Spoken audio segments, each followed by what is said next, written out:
What are the common myths couples have about sex while trying to conceive? I would say 3 most common myths that in OPD patients come and they ask. The myth number 1 is कि they say when they have sex, most of the liquid or the ejaculate comes out after sex. So this decreases the fertility.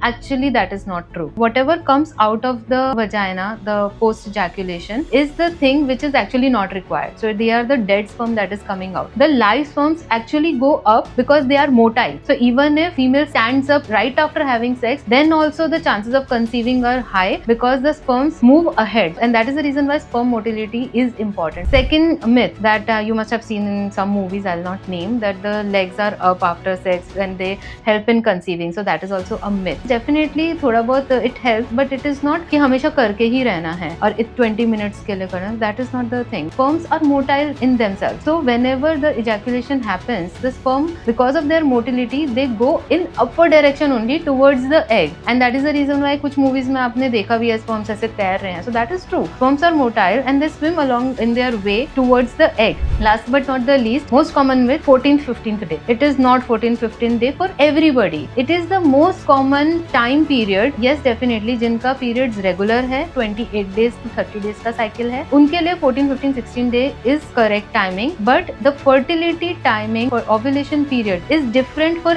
every woman depending on their cycle length of their periods.